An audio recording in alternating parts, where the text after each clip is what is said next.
शिवपुरी गांव बहुत ही सुंदर और हरा भरा गांव था। वहां एक गरीब लेकिन नेक दिल किसान शंकर काका रहते थे। उनके पास ज्यादा पैसे नहीं थे, लेकिन उनका दिल सोने जैसा था। वे हमेशा जरूरतमंदों की मदद करते थे। अगर किसी के पास खाने के लिए अनाज नहीं होता तो वे अपना अनाज बांट देते। अगर किसी के घर में कोई बीमार होता तो वे उसकी मदद करने दौड़ पड़ते। लेकिन गांव का सबसे अमीर आदमी मोहन सेठ बहुत ही लालची और कठोर था। वो कभी किसी की मदद नहीं करता था, बल्कि गरीबों का शोषण करता था। एक दिन की बात है, शंकर काका अपने खेत में काम कर रहे थे। तभी उन्होंने देखा कि सड़क किनारे एक छोटी बच्ची रो रही थी। वो बहुत गंदी हालत में थी और भूखी लग रही थी। शंकर काका तुरंत उसके पास गए। बेटी, और तुम यहाँ अकेली क्यों हो? और तुम्हारे माता पिता कहाँ है? पापा, मेरा कोई नहीं है। मैं अनाथ हूँ। मेरे माँ बाप इस दुनिया में नहीं रहे। मैं कई दिनों से भूखी हूँ। शंकर काका का दिल पिघल गया। उन्होंने बिना एक पल सोचे उस बच्ची को अपने घर ले जाने का फैसला किया। वे उसे अपने घर ले गए और उसे खाना खिलाया। उसके लिए साफ कपड़े लाए और उसकी देखभाल करने लगे। अब वो बच्ची उनके परिवार का हिस्सा बन गई। उनका बेटा विजय भी नेहा से बहुत प्यार करने लगा और दोनों भाई बहन की तरह रहने लगे। शंकर काका की इस दरिया दिली की चर्चा पूरे गांव में फैल गई। गांव वाले उनकी तारीफ करने लगे, लेकिन गोपीनाथ सेठ ये सब देखकर जलने लगा। उसे शंकर काका की अच्छाई पसंद नहीं थी। वो हमेशा सोचता था कि गरीब आदमी को सिर्फ अपने बारे में सोचना चाहिए। एक दिन गांव में बहुत जोरदार बारिश हुई और शंकर काका का घर गिर गया। उनके पास अब रहने के लिए जगह नहीं थी। उन्होंने गोपीनाथ सेठ से मदद मांगी। सेठ जी, क्या आप हमें रहने के लिए थोड़ी जमीन दे सकते हैं? और मैं मेहनत करके आपकी जमीन का किराया चुका दूंगा।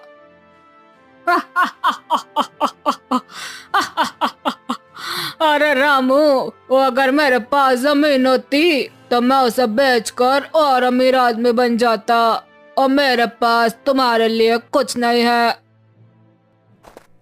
शंकर काका बहुत दुखी हुए, लेकिन उन्होंने हार नहीं मानी। वे गांव के एक पुराने मंदिर में जाकर रहने लगे और खेती करके अपने परिवार का पेट पालने लगे। उन्होंने कभी किसी से शिकायत नहीं की, लेकिन भगवान उनकी भलाई देख रहे थे और उन्होंने उनके लिए कुछ खास सोचा था। एक दिन शंकर काका अपने खेत में काम कर रहे थे। अचानक उन्हें मिट्टी के नीचे एक पुराना घड़ा मिला। जब उन्होंने उसे खोला तो उनकी आंखें फटी रह गई। घड़े में सोने चांदी के सिक्के और गहने भरे हुए थे। ये देखकर वे चौंक गए। हे भगवान, ये दौलत मेरे किस काम की? ये तो गांव के कल्याण में लगनी चाहिए। शंकर काका ने सोचा कि ये धन भगवान का आशीर्वाद है और इसे अच्छे कार्यों में लगाना चाहिए। उन्होंने गांव में एक अनाथालय बनवाया, जहां गरीब बच्चों को पढ़ाई और रहने की सुविधा मिल सके। उन्होंने एक हॉस्पिटल भी बनवाया ताकि गांव के बीमार लोगों को मुफ्त इलाज मिल सके। धीरे धीरे गांव में खुशहाली आने लगी।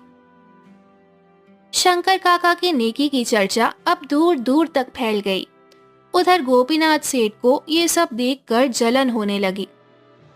उसे लगा कि उसने इतनी संपत्ति होते हुए भी कुछ नहीं किया, जबकि शंकर काका ने अपने नेक दिल से पूरा गांव बदल दिया। लेकिन भगवान के घर देर है अंधेर नहीं। कुछ दिनों बाद गोपीनाथ सेठ का व्यापार डूब गया। उसने कई लोगों से पैसे उधार लिए थे, लेकिन समय पर लौटा नहीं पाया।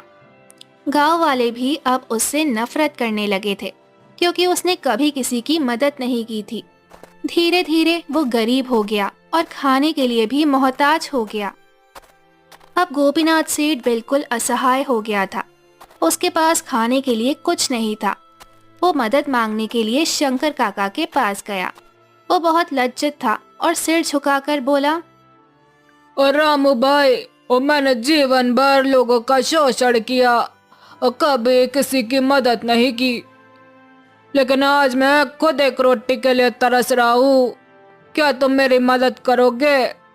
शंकर काका मुस्कुराए और बोले, सेठ जी, ये दुनिया कर्मों का हिसाब किताब है। अगर आप नेकी करेंगे तो आपको अच्छा फल मिलेगा, अगर बुराई करेंगे तो बुरा।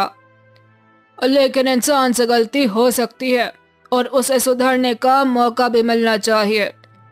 आप हमारी शरण में आए हैं तो हम आपको भूखा नहीं रहने देंगे। शंकर काका ने गोपीनाथ सेठ को अपने अनाथालय में जगह दी और उसे एक काम भी दे दिया। अब सेठ अपने पुराने घमंड को छोड़कर गरीबों की सेवा करने लगा। धीरे धीरे गांव में उसका सम्मान लौट आया। अब वो नेकी के रास्ते पर चलने लगा। शंकर काका की भलाई और उदारता ने पूरे गांव का जीवन बदल दिया। उनका बेटा विजय और बेटी नेहा बड़े होकर पढ़ लिखकर गांव की सेवा करने लगे। गांव के लोग शंकर काका को शिवपुरी के संत कहने लगे, क्योंकि उन्होंने अपनी नेकी के बदले किसी भी तरह का अहंकार नहीं रखा। उनके अच्छे कर्मों की गूंज दूर दूर तक फैल गई। शंकर काका हमें सिखाते हैं कि जीवन में सच्ची खुशी दूसरों की मदद करने में है। यदि हम दूसरों के लिए अच्छा करेंगे तो भगवान हमें कभी भूखा नहीं रखेंगे। नेकी का फल कभी न कभी जरूर मिलता है, चाहे देर से ही क्यों ना मिले। ये कहानी हमें सिखाती है कि अच्छे कर्मों का फल कभी न कभी जरूर मिलता है।